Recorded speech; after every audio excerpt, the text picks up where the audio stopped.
Welcome to this training, which will allow you to demystify for your customers the layering system for outdoor activities.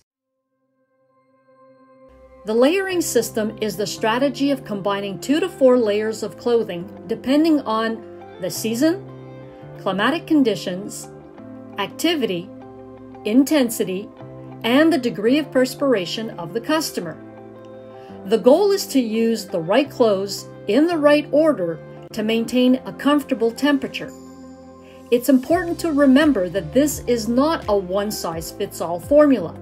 Rather, it will be necessary to take into account all points mentioned above and to adjust accordingly. Let's begin with the base layer. Commonly referred to as underwear, the base layer is the most important of the layering system. Worn directly on the skin, its role is to keep you dry. It must therefore absorb perspiration while evacuating it to the outside of the fabric and must dry quickly to avoid any feeling of cold, in addition to avoiding condensation between the layers. It therefore plays the role of body heat regulator. Different fibers are used for base layers, either synthetic, such as polyester or polypropylene, natural, such as merino wool, and a hybrid fiber, which is a combination of both synthetic and merino.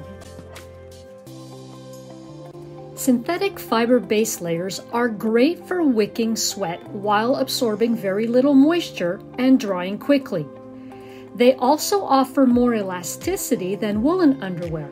However, they can absorb odors, although most contain an antibacterial treatment to counteract odors. They are also more durable and will better withstand the friction that can be created by a heavy backpack when hiking. They will be a good choice for higher intensity or more cardiovascular activities.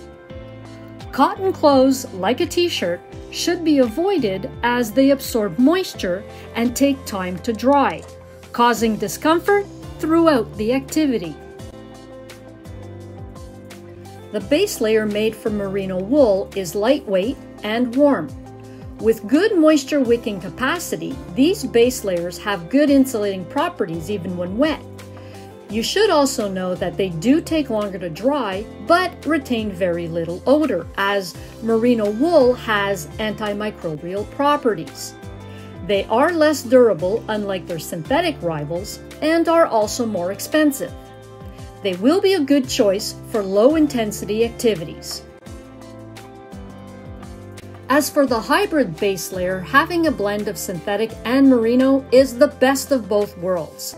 It will combine certain properties that are unique to both types of materials, from the quick drying and minimal moisture absorption of synthetic to the warmth properties of wool. Underwear in this category will be more durable and offer some degree of antimicrobial protection.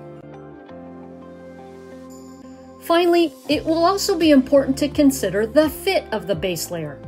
This will be most important in terms of heat retention and comfort. While a loose fit may be desirable, for example, during a morning jog on a summer day, this same fit will not be ideal during a winter activity, as it will let the heat escape.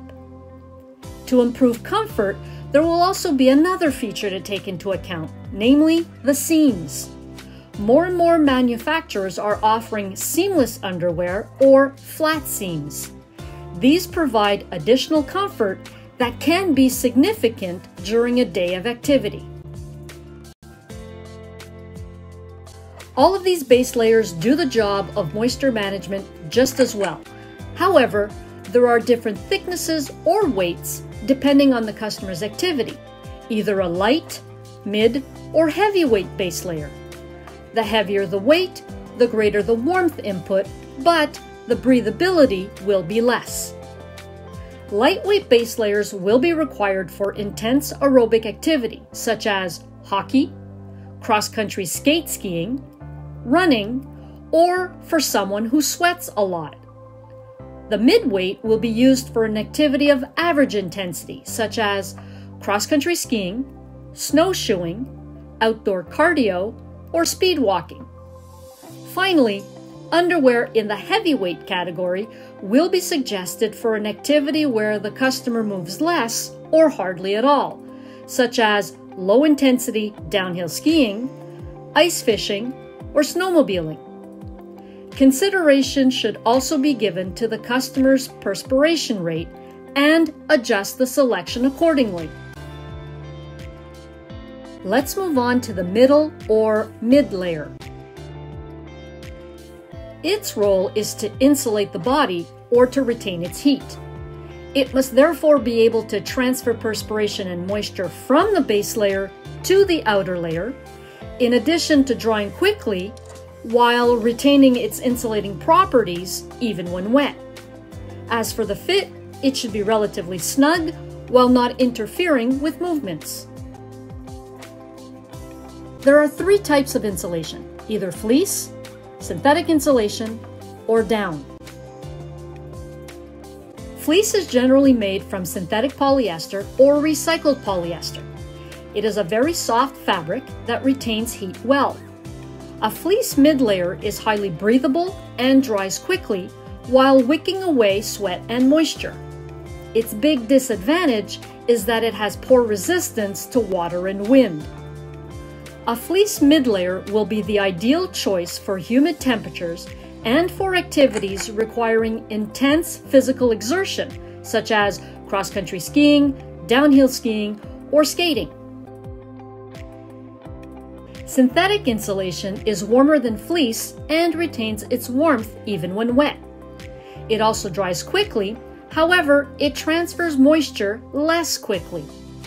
It will be a good choice for low-intensity activities or for warming up during downtime in cross-country skiing, for example.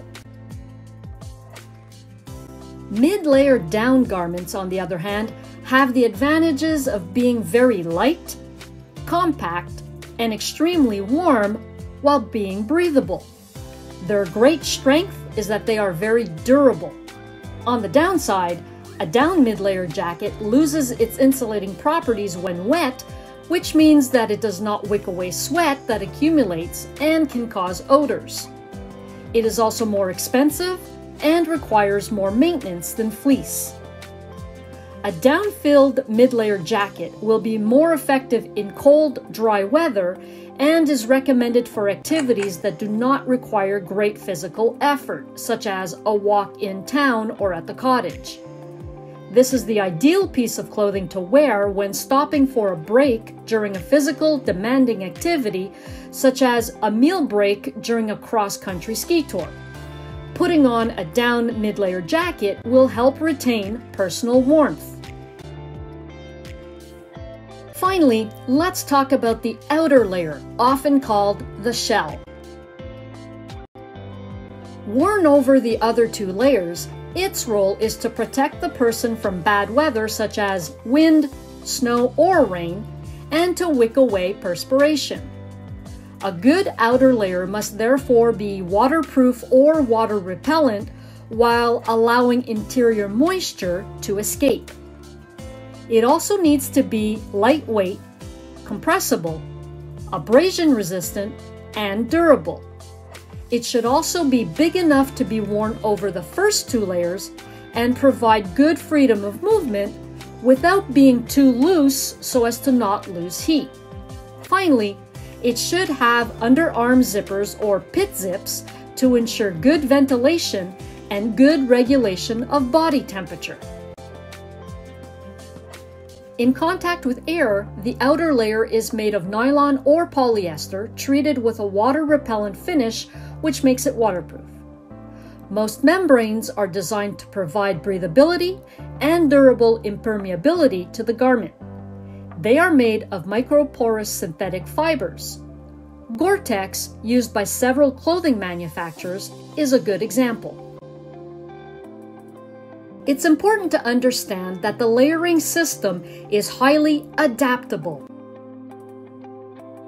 In some situations, the customer may not need to use 3 layers, or they may use an additional one. If such is the case, The middle layer can be doubled if it is very cold and the activity does not require great physical effort, such as a long walk in severe cold.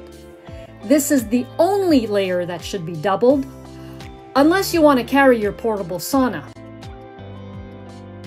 During the effort, if it's not too cold and it is windy, you can combine the base layer and the outer layer. It will neither be too hot nor too cold, and the perspiration will be well evacuated. Conversely, if the weather is nice and cold and there is no wind, you can wear only a base layer and one or more mid layers so as to wick perspiration well. Knowing the layering system well will allow you to properly advise your customers on what clothes to wear depending on the weather conditions when they practice their favorite outdoor activity.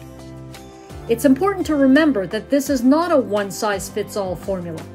Rather, it will be necessary to take into account the climatic conditions, the activity, the intensity of the effort, and the degree of perspiration of the customer, and to adjust accordingly.